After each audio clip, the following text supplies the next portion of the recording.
shirkan jaraa'id ay maanta qabteen mas'uuliyiinta xisbiga macaaridka UCID ayaa waxa ay ku eedeeyeen labada xisbi ee kulmiye iyo wadani inay olole ka dhex wadaan horena uga wadeen qaybinta kaar qaadashada doorashooyinka Somaliland.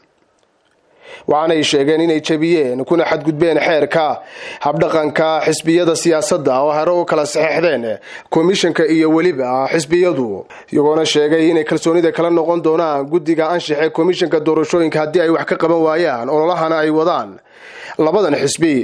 Yuusuf Kaysi Cabdillaahi xogayaha warfaafinta xisbiga macaaridka UCID oo arrimahani ka hadlaya waxa uu yiri komishanka doorashooyinka qaranka iyo axsaabta qaranku waxay kala saxeexdeen xeer la yiraahdo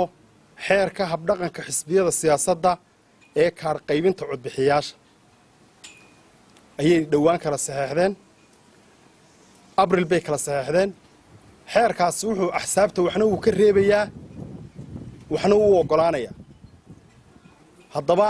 intii imaka kaar qaybintu labadii gobol hore ka dhacday iyo kuwan imaka ay ka bilaabmaysaba labada xisbiye kale waxa ay jabiyeen xeerkaasi si bareer u jabiyeen komishankuna uu daawanaya komishanka waxa noo jooga niman task force la yiraahdo laba nina ayaa noo jooga labada nin dacwadeeda waan u gudbinay iyaguna way gudbiyeen komishanka laba qodob bay jabiyeen nimankaas waxa weeye qodobka 7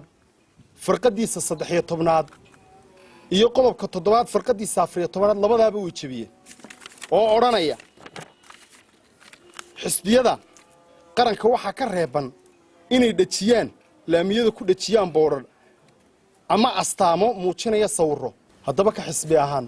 waxaan hore komishanka u ogeydeenoo shacbiga reer Soomaaliland u daawanayay inaan dacwad maayraa u gudbinay oo ay iska dhaga tireen haddaba waxaanu ugu dambeyntii halkan maanta ka dareynaa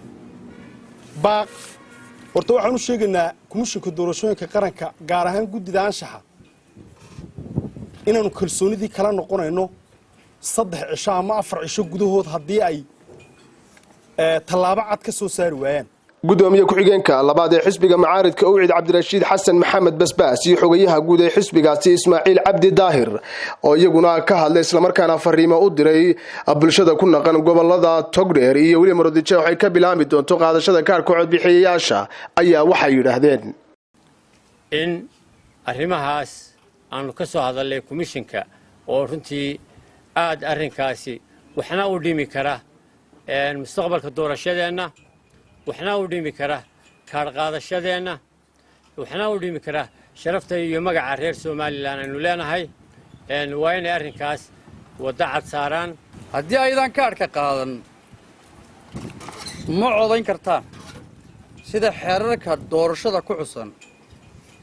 fadlan si aad uga qayb qaadato isbeddelka aynu doonayno inuu waddanka ka dhaco waxaa soo dhan muwaadin ama muwaadinad waxaanu ku bedeli karnaa oo kaliya